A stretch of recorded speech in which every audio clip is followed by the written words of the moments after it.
दोस्तों, जब से एप्स्टीन फाइल रिलीज हुआ है तब से दुनिया के कई शक्तिशाली नेता और अमीर लोगों के लिए सिरदर्दी बन चुका है। रोज नए नए खुलासे हो रहे हैं, नए नए लोगों के नाम सामने आ रहे हैं, रोज नए नए क्लैरिफिकेशन सामने आ रहे हैं और किसी ना किसी को रोज अपने पद से इस्तीफा देना पड़ रहा है, कम से कम उन देशों में जहां पर डेमोक्रेसी मानी जाती है। अब तक तो आपको एप्स्टीन फाइल्स के बारे में पता ही चल गया होगा, क्योंकि 30 जनवरी 2026 को जेफरी एप्स्टीन का फाइल रिलीज हुआ है। और अगर आपको इसके बारे में डिटेल में नहीं पता तो आप नीचे कमेंट कर देना, तो मैं उस पर एक डिटेल वीडियो ले आऊंगी। ऑस्ट्रेलिया, यूके, नॉर्वे, स्लोवाकिया जैसे देशों में बड़े बड़े दिग्गज और सरकार से जुड़े लोग जैसे ही एप्स्टीन फाइल में अपना नाम देख रहे हैं और वो एक मॉरल रिस्पॉन्सिबिलिटी लेते हुए खुद ही अपने पद से रिजाइन कर रहे हैं। लेकिन कुछ ऐसे देश भी हैं जो अपने आप में डेमोक्रेसी तो कहलाती है, लेकिन बर्ताव उनका राज रजवाड़ों जैसा है, जैसे कि लोकतंत्र नहीं राजतंत्र हो, जहां पर एप्स्टीन फाइल में बड़े बड़े दिग्गज पॉलिटिशियंस का नाम आते के बाद भी रिजाइन करना तो दूर की बात है, ठीक से रिस्पॉन्सिबिलिटी भी नहीं दे रहे, ना क्लैरिफिकेशन दे रहे हैं कि हाँ इस वजह से नाम आया।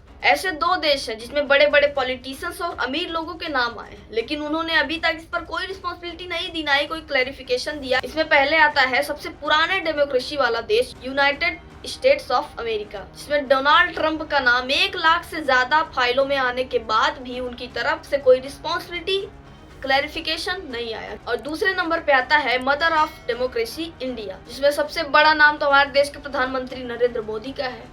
दूसरा है बिजनेसमैन अनिल अंबानी।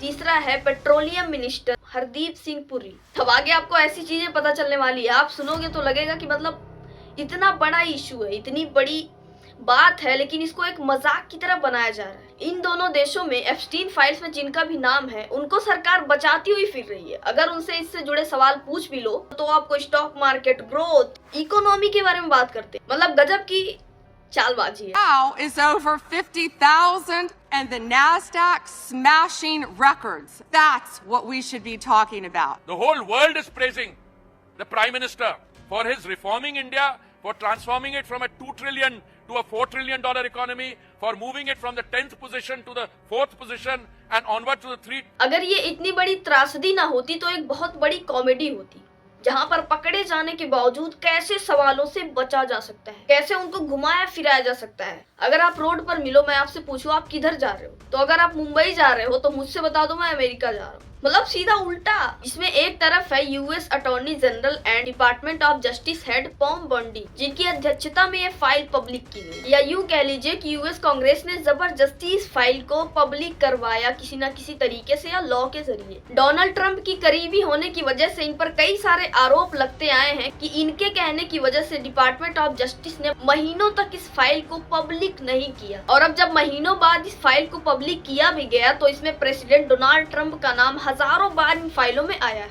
लेकिन उन्हें रिजेक्ट किया गया है। 11 फरवरी को इन्हें कांग्रेसुअल हियरिंग में बुलाया गया, जो कि एक अमेरिकन पार्लियामेंट्री फीचर होता है, जहां कांग्रेसमैन सरकार से जुड़े लोगों से सवाल पूछ सकते हैं। जब वहां इनको सवालों के घेरे में रखा गया तो इनके तेवर देखिए, कैसे कैसे जवाब दे रही हैं। There is no evidence that Donald Trump has committed a crime. Everyone knows that. This has been the most transparent presidency. खैर, अमेरिका में कम से कम जिनका भी नाम एप्स्टीन फाइल में आया है उनसे सवाल जवाब किया जा रहा है। मतलब जनता सच देख पा रही है कि उनसे क्या पूछा जा रहा है और वो क्या जवाब दे रहे हैं। लेकिन दूसरी तरफ अगर आप इंडिया में देखोगे तो एप्स्टीन फाइल से रिलेटेड क्वेश्चंस अब संसद भवन तक भी पहुंच चुके हैं, जहां leader of opposition Rahul Gandhi ने पेट्रोलियम मिनिस्टर हरदीप सिंह पुरी और बिजनेसमैन अनिल अंबानी के बारे में स्पष्टीकरण मांगा है कि आखिर उनका नाम एप्स्टीन फाइल में कैसे आया और क्यों आया, किस वजह से आया। हालांकि एप्स्टीन फाइल से जुड़े सवालों पर हरदीप सिंह पुरी ने फाइनली अपनी चुप्पी तोड़ दी है।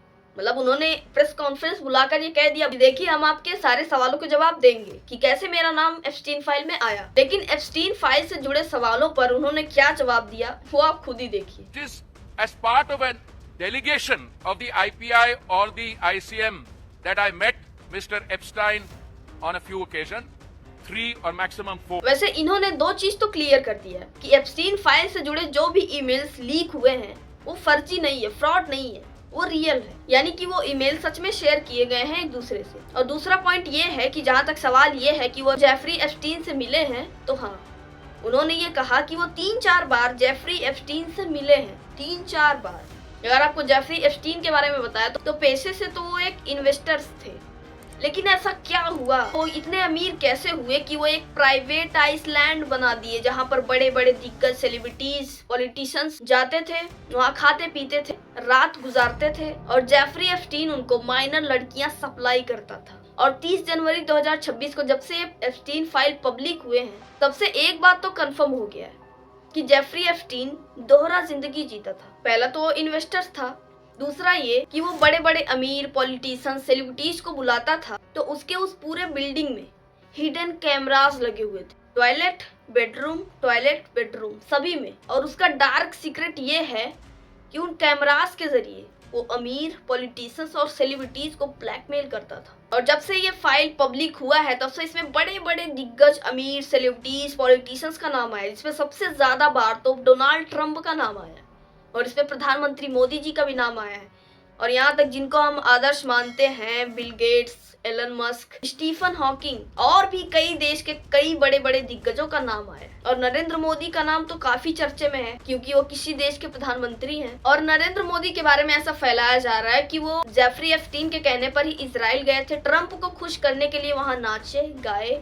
तो नाचने गाने का मतलब ये नहीं कि वो खुद नाच रहे थे, उसका मतलब ये हुआ कि वो वहाँ गए ट्रंप को खुश करने के लिए। वहाँ डांस और गानों का प्रोग्राम करवाया गया जिसमें वो शामिल हुए सिर्फ ट्रंप को खुश करने के लिए। और ट्रंप को खुश करने के लिए तो वो क्या क्या कर रहे हैं वो तो आप लोग देख ही रहे हो। यूएस इंडिया ट्रेड डील हो गया, इसके बारे में अभी डिटेल में बात करेंगे। पहले हरदीप सिंह पुरी अपने बयान में क्या क्या कहते हैं इसके बारे में पहले पूरी तरह जान लेते हैं। It is as part of a delegation of the IPI or the ICM that I met Mr. Epstein on a few occasions, 3 or maximum 4. 2008 से ही जेफरी एप्स्टीन पर माइनर लड़कियों के ट्रैफिकिंग का केस लग चुका था और हरदीप सिंह पुरी से बता रहे हैं कि उन्हें पता था कि 2008 से ही उन पर केस किया गया था। तो अब इस पर सवाल ये उठता है कि जब आपको पता था कि 2008 से ही जेफरी एप्स्टीन पर इतने घिनौने केस किए जा चुके हैं, ये जानने के बावजूद आप उनसे इतनी बार क्यों मिले?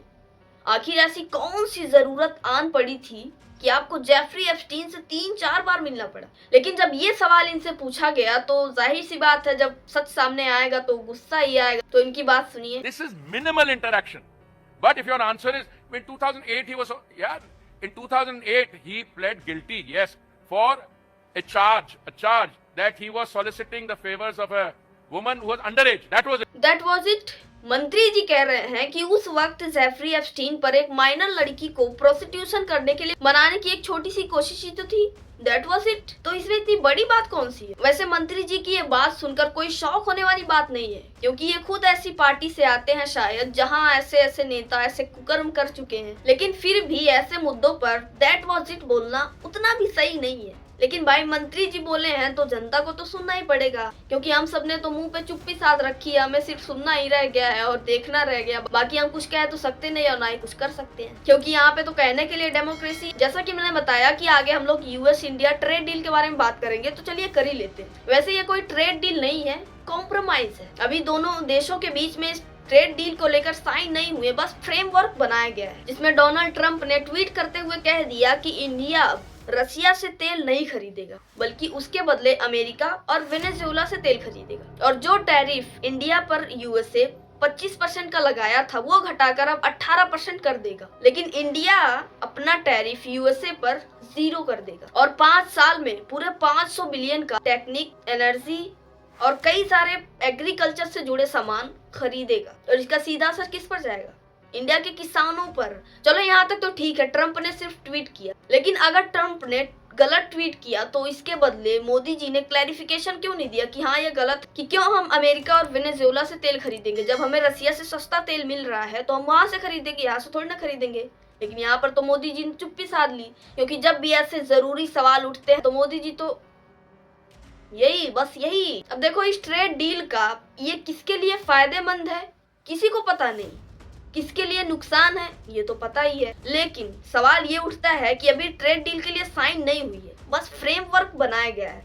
तो सवाल ये भी उठता है कि अगर ये सिर्फ फ्रेमवर्क है तो मोदी जी को माला क्यों पहनाया गया? उन्हें स्वागत किया गया भाई एकदम जैसे लग रहा कि जंग जीत के आ गए हो इंडिया पाकिस्तान का, कि माला पहनाओ स्वागत करो। लेकिन ये ट्रेड डील, ये फ्रेमवर्क किस सिचुएशन में किया गया वो तो आप जानते ही हो। जैसे ही एप्स्टीन फाइल पब्लिक हुआ तैसे ही मोदी जी और ट्रम्प के बीच ये ट्वीट आने लग गए कि यूएसए इंडिया का ट्रेड डील हो गया। वहीं हमें एक वीडियो और देखने को मिला जहां पर ट्रम्प अपने प्रेस कॉन्फ्रेंस में कह रहे हैं कि मैं अगर चाहूं तो मोदी जी का राजनीतिक करियर खत्म कर सकता हूं, लेकिन मैं ऐसा चाहता नहीं।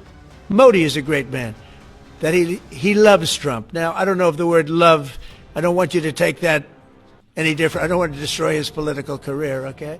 मतलब ऐसा क्या चीज है, ऐसा कौन सा सीक्रेट ट्रम्प के पास मोदी जी का छिपा हुआ है कि वो ऐसे ऐसे बयान दे रहे हैं और उस पर मोदी जी बिल्कुल चुप्पी साधे हुए हैं। यानी कि इन सब चीजों से साफ पता चलता है कि मोदी जी ने सरेंडर कर दिया। ट्रम्प जो जो कहता आ रहा है वो मोदी जी करते जा रहे हैं। लेकिन सवाल है क्यों? क्या हमारा देश, भारत देश इतना कमजोर हो चुका है, डेमोक्रेसी इतनी कमजोर हो चुकी है कि हम दूसरे देश के इशारों पर नाचेंगे? जब ट्रम्प ने ट्वीट किया कि इंडिया अब रशिया से तेल नहीं खरीदेगा, मोदी जी ने उन्हें रिप्लाई क्यों नहीं किया कि हाँ ऐसा कोई काम नहीं करेंगे जो हमारे देश के किसानों और आम जनता के लिए गलत हो। अब इंडिया से जो भी चीज जाएगा अमेरिका में तो उस पर 18% अमेरिका टैरिफ लगाएगा, लेकिन अमेरिका से जो सामान आएगा, एग्रीकल्चर से जुड़ा कोई भी सामान आएगा तो इंडिया उस पर 0% का टैरिफ लगाएगा। और जब अमेरिका का प्रोडक्ट इंडिया में 0% टैरिफ पर आएगा तो जाहिर सी बात है वो सस्ता बेचेगा।